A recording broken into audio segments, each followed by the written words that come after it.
this was a good week of chapters, with One Piece and Black Clover particularly standing out, as well as the final chapter of Doron. So we'll be starting off with One Piece, chapter 1058, and this was a great chapter, showing the whole crew back together on their next adventure, as we get to see some of their antics and how each one kind of gels with one another a little bit, as well as the fact that we get to see the new bounties for the entirety of the Straw Hat crew, as they are now known as the 9 great officers of the Straw Hat crew, as they add the Grand Fleet with Luffy's crew, almost having it that Luffy is the Emperor and then everyone else has their designation, with everyone getting a sizable increase in bounty for being on a Emperor's crew. Some fun interactions, like Usopp continuously being horrified at how high his bounty has become, even Nami being freaked out, Frankie getting the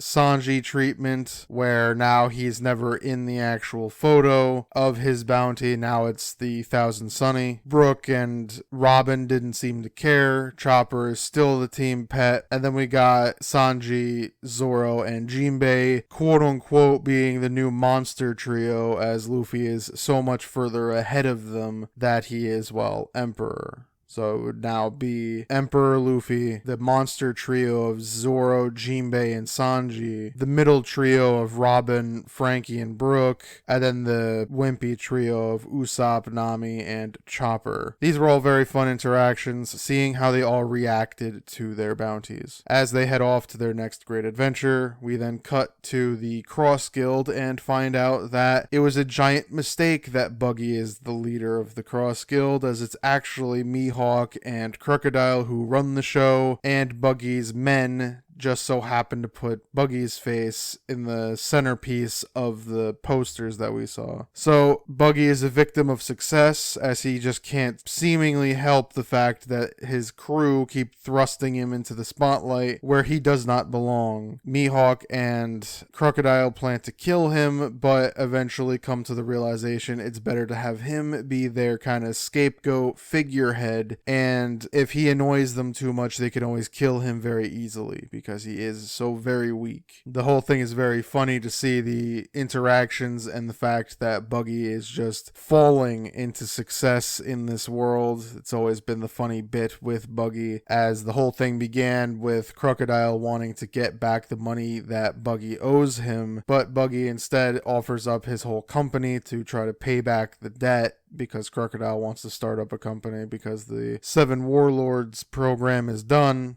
So now he sees it as a major opportunity, and unfortunately for Buggy, his crew decided to put him as a major contributor, when in fact he is nothing more than a grunt to this organization. So a lot of fun antics there, as we got to see the bounties for all 3 of them, which was exciting to see. Mihawk's bounty, Buggy's new bounty, which is ridiculous, and even Crocodile's bounty, which was relatively good. So a lot of intrigue, a lot of entertaining and fun things thus far with the Cross Guild.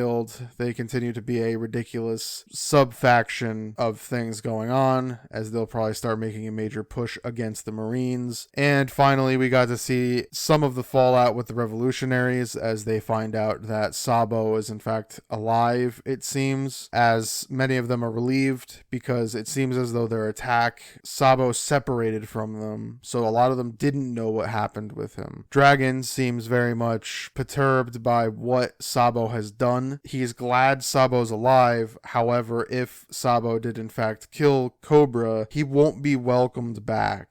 So there's intrigue there. And then ultimately at the end of the chapter, Sabo then calls the island they're at, which is a huge deal given the fact of everything going on. Hopefully in the next chapter we get his side of the story and maybe an explanation of what he's up to, but pseudo knowing Oda, he's probably going to pivot from that for now. So overall, I think I'll give this chapter an A. It was very good seeing the 3 distinct story beats here, give us a lot of information on what's going on in the world, from the Cross Guild getting set up, having it that they put out the bounties for the Marines, Marines, as well as their business model starting to take hold as Buggy is forced into this leadership role, and Mihawk finally gets to kind of have some peace because no one's going to come after him because they're too well defended as Marines are now being hunted. The Straw Hats, seeing them pretty much one last time before we get a lot more world building, was good, getting their new bounties, as I don't think we'll see them for a hot minute. There's a lot more to the world that needs to be explained, and the revolutionaries are seemingly falling apart at the seams, all because of a seeming Sabo decision that, unless Sabo explains, things will not look good, as now we'll have a civil war amongst the revolutionaries, which is an interesting prospect. So the next chapter should be extremely exciting. Unfortunately, One Piece is on break next week, so we'll have to wait a little while to see what other bombshells are dropped on us about the rest of the One Piece world. So now we're on to Black Clover, chapter 335, and this was another great chapter showing more of Lucius's dominance as he explains that he took over all of the underworld, purifying every devil in the underworld, creating a whole army of angels that he plans on implanting into humans, creating paladins that will fight in the great last war for the world. And he says Judgment Day is in 7 days, and he'll meet all of the last kind of resistance for the current world order there at whatever battlefield he's pretty much going to be setting up. We then see Sister Lily has Beelzebub's powers because Lucius put Beelzebub's purified abilities into Sister Lily, elevating her to be the first paladin, leaving it that she has spatial magic, and by doing so, she was able to stop Noelle, Mimosa, and Nero from helping Asta. And because of that, Sister Lily was able to quote-unquote kill Asta without any interference right in front of the three of them. This was a stunning moment in this series. Whether anyone actually believes Asta is dead is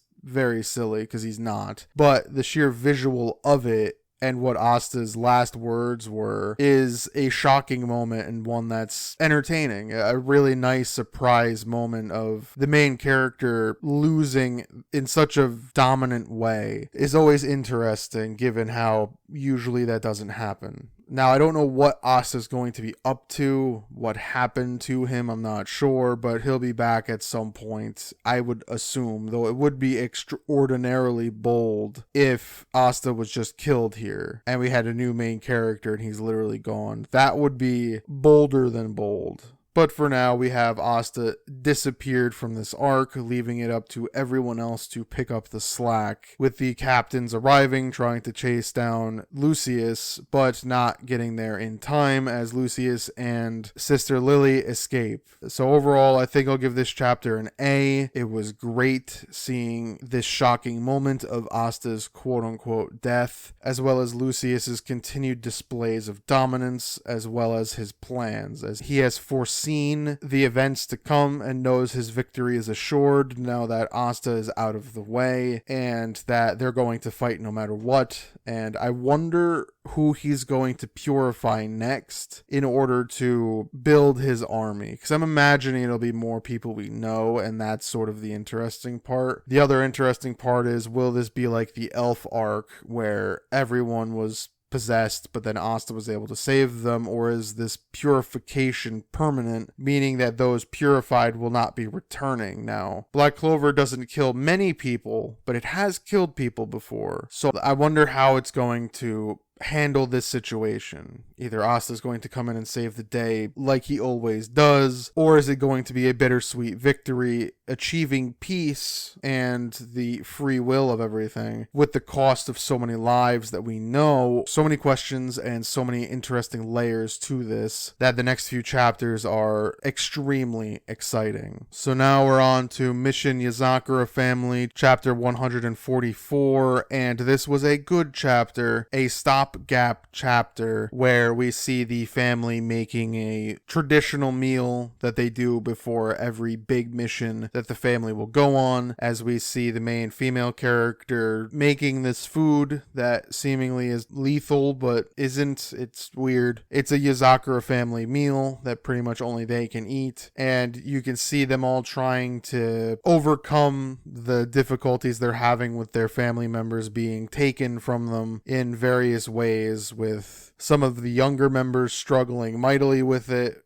and even the oldest brother struggling with the fact that they're gone, even though it's again been like a day, but they're being extraordinarily melodramatic about the whole incident. We get to see more character building between everyone and all of their resolve to save their family. We also see that on the other side of the coin, Momo and the two that he kidnapped, more or less, are doing something similar, and Momo is very happy with himself that this is going on. So I can only imagine how many more are going to be brainwashed by the end. But for now, this was a nice chapter of just slow build towards this inevitable clash between Momo and the rest of the family. So overall, I think I'll give this chapter a B. It was good just simply seeing some interactions, though I wasn't surprised that this was the chapter. No intense follow-up, more slow build, which I don't dislike from this one in particular, as it's been doing it since the beginning of the story. So keeping true to its roots, having a silly chapter, a quote-unquote break chapter in the action as we build up to the inevitable clash of the regular Yozakura family versus the alternate Yozakura family. It should be exciting whenever that arc in particular happens, which I would imagine would start next, but you never know,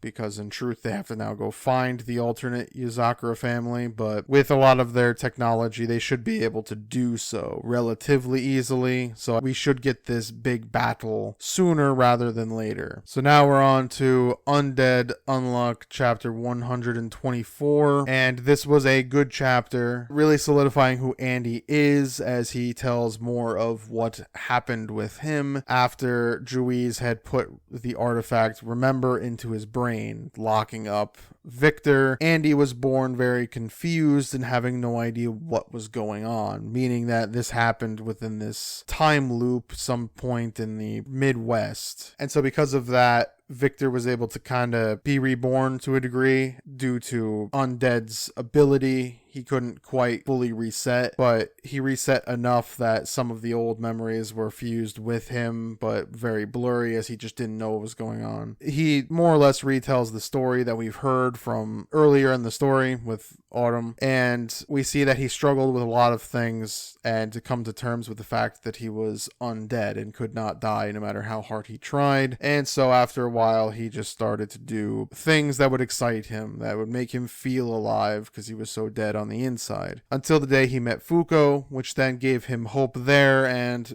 vice versa, Fuko gained hope through Andy. Juiz sees the two of them continue to bond and is grateful that she was able to find the true hope for the world, as well as the fact that Victor is able to put what little hope he has left into them and allow them to try to save everyone. And so that was the final bit of this chapter, as it seems as though they are ready to go on to the next timeline. Now, I still think there's a choice here that they might have to come to grips with, that either they use the Remember to have everything be ready for them or to keep Andy. Now, I'm curious if that's going to be a thing or if they're just going to keep Andy and move on. But for now, this was a good chapter showing the reaffirmed resolve of Andy in particular, as Fuko is very much determined to do this to save everyone. So now the next chapter should be the beginning of the final saga, quote unquote, the next time loop, and hopefully it is an extraordinarily long one, and we get to see a lot of good action and good storytelling as Andy and Fuko continue to grow powerful enough to defeat God. Now we're on to Mashle, Magic and Muscles, chapter 121, and this was a good chapter showing a bit of Lance backstory, or at least hinting to one, as the pudding guy beats him down as Lance fights him, even tries to unlock his third line. However, it doesn't work because he's so so flustered. This then causes him to be hurt, and his locket of his sister goes flying towards the pudding guy. The pudding guy opens it up and realizes, or at least somewhat recognizes the face, and asks the question if Lance's sister is one of his test subjects, which then puts Dot into a blind rage as well as Lance, as we see just how twisted the pudding guy is, even offering to make a fake sister for Lance. And we get to see this sort of hint of a different type of backstory than I was expecting for Lance, as I had thought the sister was fine and this was more gauche from Black Clover, not that the sister was all but disappeared or kind of messed up in a way, or she was kidnapped, not seen again, and he's obsessively trying to save her. I don't know. There's something more here than I thought, and that's sort of exciting to see how this is going to help build Lance as a character a bit more outside of just creepy sister lover. Dot then gets in the way, or at least tries to fight the pudding guy as well. He then gets beat down, and then we get a moment of bonding between the two of them where they more or less state that they're friends. So now we have Dot and Lance versus the pudding guy, and that battle should be very interesting, as there's seemingly something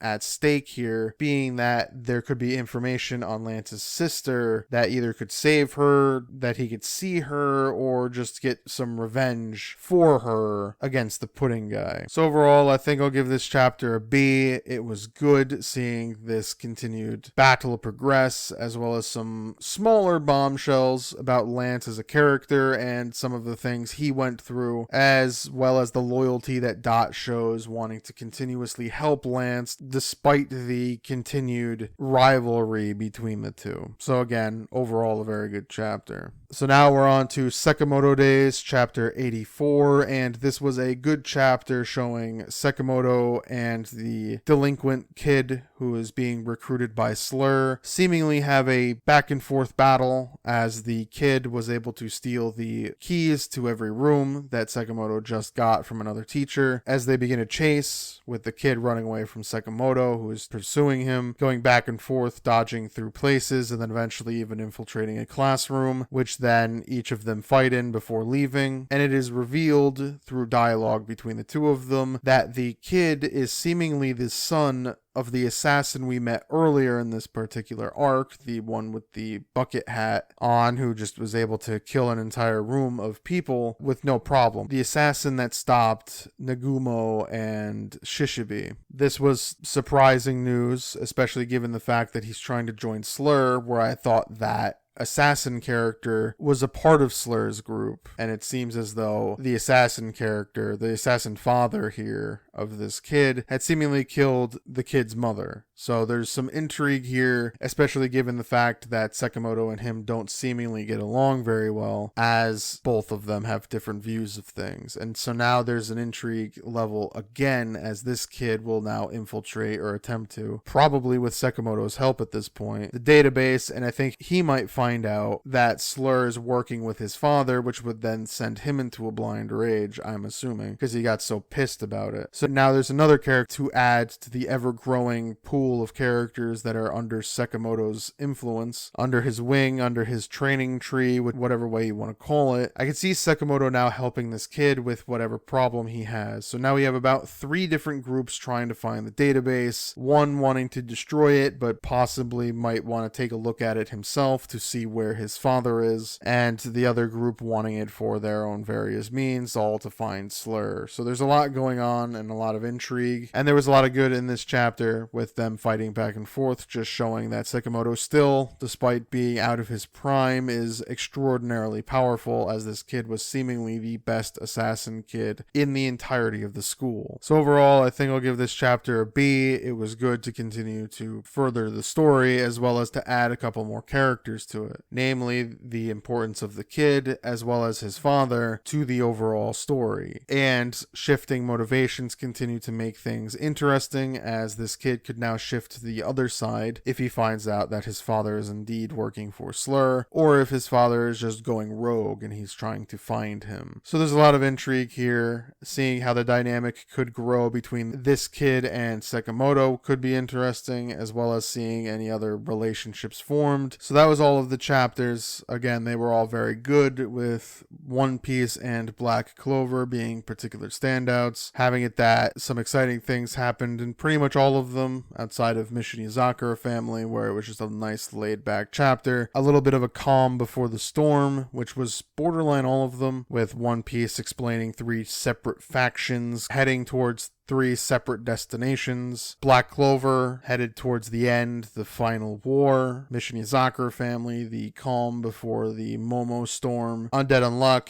getting one last reassuring story to build up their reserves and find the strength to push forward. Mashle with 2 friends coming together to fight a common enemy. And Sakamoto having 2 more or less polar opposites try to seemingly connect in some way, shape, or form, potentially. So now we're on to everything else. My Hero was mediocre, as the story continues to just be told wrong. I got nothing else really for it. Jujutsu Kaisen was fine. Blue Box was fine, and Earthchild was mediocre. The Elusive Samurai was good, as the battle ended up changing, as we see more of our characters both grow and interfight a little bit, as some development was made between the main bodyguard of the main character and his father figure, as we get to learn more about the 2 of them, as well as seeing that the next battle is going to be extraordinarily interesting, as we get to see the main general of the last chapter's enemy army and one of the generals of our hero's army go toe-to-toe in single combat and see which one of them is stronger. So it should be a pretty exciting one next week. P x6 was good, as we get to see that neither Melanin or Mimin were particular winners. They were seemingly very close, and we get to see that Mimin more or less concedes the victory to Melanin and says that she chooses her, leaving it that Melanin is a little unsatisfied, but finally gets that Mimin never was really competing here, or didn't really understand what Melanin's issue was, and so finally accepts seemingly her feelings. I'm not quite sure. They were a bit over my head in terms of creativity in this, but they seemingly have squashed their beef for now, at least, as each one has finally gotten what the other wants, as it looks like we're getting another major matchup between the one sibling who is constantly pushing Lucky and the one mentor to Lucky who is in this particular fight. So there's some interesting things going on here, and the next few chapters should be fairly interesting. Super Smartphone was good, as we continued to see the movement of the different smartphone users, as well as the police trying to find ways to stop and find evidence on the smartphone users, as different waves of things are happening that just don't make sense, as well as the fact that the main character got out of his funk of losing the big guy and deciding to do what he can to save as many people as he can, because the main villain is only going to make sure that everything is not good, when 2 smartphone users walk to his door and find him. So now there's the whole problem of he's a little too easily findable, which now leads it that he's going to put people in danger that way. So it'll be interesting to see how they handle this and how